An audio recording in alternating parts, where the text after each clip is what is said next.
बातमी मध्य प्रदेशमधून। मध्य प्रदेशच्या देवासमध्ये लिव्ह इन रिलेशनशिपमधून एका धक्कादायक खुनाचा उलगडा झालाय। प्रियकरानं प्रेयसीचा खून करून फ्रीजमध्ये ठेवलं आणि तब्बल 9 महिन्यांतर हा मृतदेह पोलिसांना सापडला। नेमकं काय आहे हे प्रकरण पाहूया। स्थळ वृंदावन धाम कॉलनी, देवास, मध्य प्रदेश। कॉलनीतल्या एका घरात दुर्गंधी पसरली होती। घरात राहणारा भाडेकरू बलवीर राजपूत यानं पोलिसांना बोलावलं। घरात नेमकं काय घडलंय हे बघायला शेजारी घराजवळ जमले। पोलीस घटनास्थळी दाखल झाले। घरातल्या एका खोलीत सामान पसरलेलं होतं। सामानाच्या अडगळीतच पोलिसांना एक फ्रीज कापडानं बांधून ठेवलेला दिसतो। पोलीस फ्रीजवरचा कपडा बाजूला करून दरवाजा उघडतात आणि पुढचं दृश्य पाहून पोलिसांच्या पायाखालची जमीन सरकते। फ्रीजमध्ये एका महिलेचा मृतदेह कुजलेल्या अवस्थेत पोलिसांना आढळतो। शेजारी चौकशी केल्यानंतर ही महिला एका पुरुषासोबत लिव्ह इन रिलेशनशिपमध्ये राहत असल्याचं कळतं। मृत महिलेचं नाव होतं प्रतिभा प्रजापती आणि तिच्या प्रियकराचं नाव संजय पाटीदार।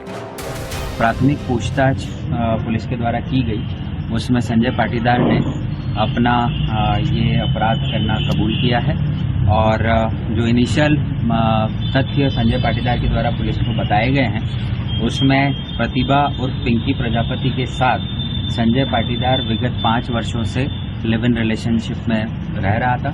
संजय पाटीदार उज्जैन का निवासी है। करीब 3 वर्षों तक मृतिका को इसने उज्जैन में रखा था। उसके बाद इसने देवास में एक मकान किराए पर लेकर उसको यहाँ पर। संजय आणि प्रतिभा दोघंही 2023 पासून या घरात राहत होते।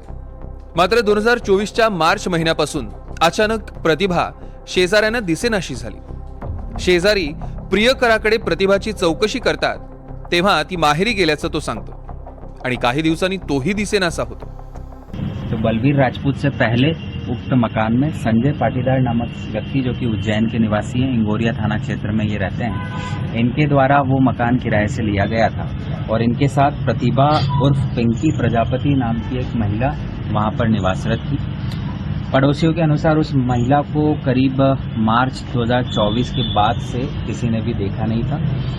संजय पाटीदार के द्वारा ये बताया गया था कि उक्त महिला अपने मायके गई है।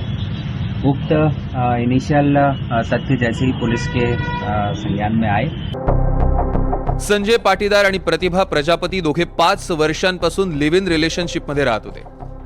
5 वर्षांपैकी 3 वर्ष उज्जैनमध्ये आणि 2 वर्ष देवासमध्ये त्यांनी वास्तव्य केलं। जानेवारी 2024 मध्ये प्रतिभानं संजयवर लग्नासाठी दबाव आणायला सुरुवात केली। संजय प्रतिभाच्या दबावाला कंटाळला होता।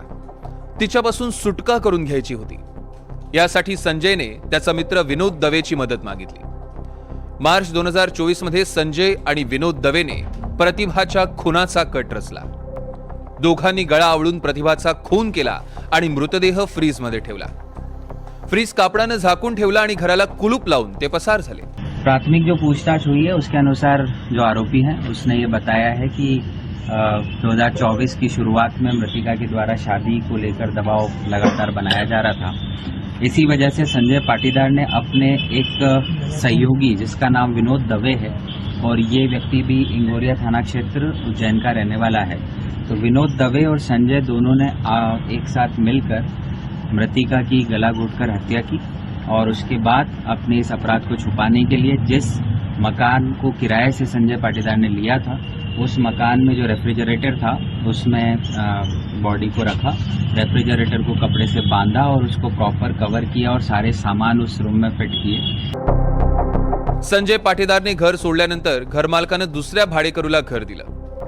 बलबीर राजपूत 2024 पासून याच घरात राहत होता। मात्र घरातील 2 खोल्यांना कुलूप होता। संजय पाटीदारनं या खोल्यांमध्ये सामान ठेवल्याचं घर मालकानं सांगितलं। 9 महिन्यानंतर बलबीरनं साफसफाई करण्यासाठी या 2 खोल्यांचं कुलूप तोडलं। घराची साफसफाई करताना त्याला दुर्गंधी येत असल्याचं जाणवलं आणि हा सगळा प्रकार उघडकीस आला।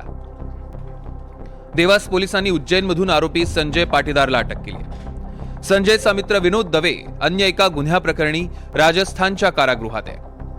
मृत महिलेबाबत फारशी माहिती पोलिसांना मिळालेली नाही। तिच्या कुटुंबियांचा शोध घेतला जातोय। Bureau report, NDTV Marathi.